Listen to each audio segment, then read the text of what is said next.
एक बार गुरुकुल से एक शिष्य अपनी शिक्षा समाप्त करके घर जा रहा होता है। घर जाते हुए उसके गुरु उसे एक उपहार देते हैं और उपहार में उसे देते हैं एक आईना।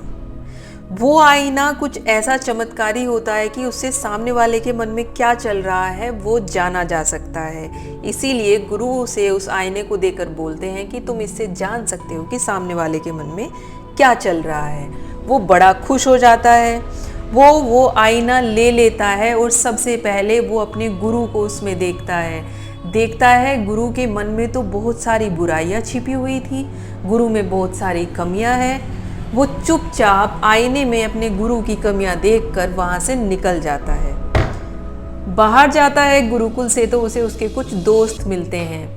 वो आईने से देखता है कि उसके दोस्तों में कमियां हैं या नहीं। जैसे ही आईना उनकी तरफ करता है तो उसे अपने दोस्तों में खूब सारी कमियां दिखाई देती हैं, बुराइयां दिखाई देती हैं। अब उसका मन बड़ा विचलित हो जाता है। उसे लगता है ये दुनिया शायद बुराइयों से भरी है। लोग आपके सामने कुछ और होते हैं और आपके पीछे कुछ और होते हैं। थोड़ा और आगे चलता है, जब घर की तरफ बढ़ रहा होता है तो उसे उसके कोई रिश्तेदार मिलते हैं। वो उनकी तरफ आईना करता है तो देखता है कि उनके अंदर भी बहुत सारी बुराइयां हैं। वो और परेशान हो जाता है। परेशान होकर वो अपने घर पहुंच जाता है। अब सोचता है कि माँ बाप तो दुनिया में सबसे अच्छे होते हैं, उनमें तो कोई बुराई हो ही नहीं सकती।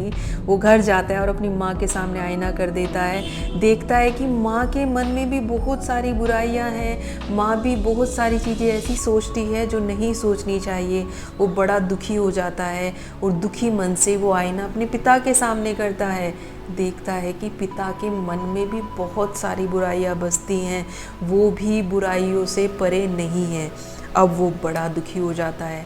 उसे लगता है दुनिया में हर किसी में बुराइयां हैं, इस दुनिया में कोई भी अच्छा नहीं है, हर किसी के मन में छल कपट है। वो बहुत दुखी हो जाता है और वापस गुरुकुल जाता है। गुरुकुल जाकर वो आईना अपने गुरु को वापस दे देता है। कहता है मुझे ये आईना नहीं चाहिए, ये मुझे जीवन का सच दिखा रहा है, हर किसी में तो बुराइयां भरी पड़ी हैं। गुरुदेव उसे बोलते हैं एक बार तुम इस आईने में देखो। जैसे ही वो उस आईने में देखता है तो उसके अंदर बहुत सारा छल कपट लोभ भरा होता है, बहुत सारी बुराइयां भरी होती हैं। उस आईने में उसे खुद में भरी हुई सारी बुराइयां दिख जाती हैं। गुरुदेव बोलते हैं इस आईने को देने का मकसद सिर्फ इतना था कि तुम अपने अंदर छुपी हुई बुराइयों को देखो, उन पर काम करो, उनको सुधारो। पर तुमने भी वही किया जो बाकी सब लोग करते हैं। हम दूसरों में तो बुराइयां देख लेते हैं, दूसरों की गलतियां तो देख लेते हैं, पर ना अपनी बुराइयां देखते हैं ना अपनी गलतियां देखते हैं। इस आईने को देने का मकसद ये था कि हम खुद की बुराइयों को जानें और उनको सुधारें, ना कि दूसरों में बुराइयां देखें। तुमने भी वही किया जो बाकी सब लोग करते हैं। इसीलिए इस छोटी सी कहानी से बस यही सीख मिलती है, जब हम एक उंगली किसी और की तरफ उठाते हैं तो 3 उंगली हमारे खुद के ऊपर भी उठती है।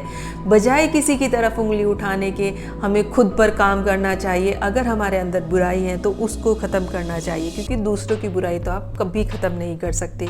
खुद अच्छा बन जाइए, शायद आपके अच्छा बनने से लोग भी आपके साथ अच्छे बन जाएं। कहानी अच्छी लगी हो तो कमेंट सेक्शन में #मोर लिखना ना भूलें। राधे राधे।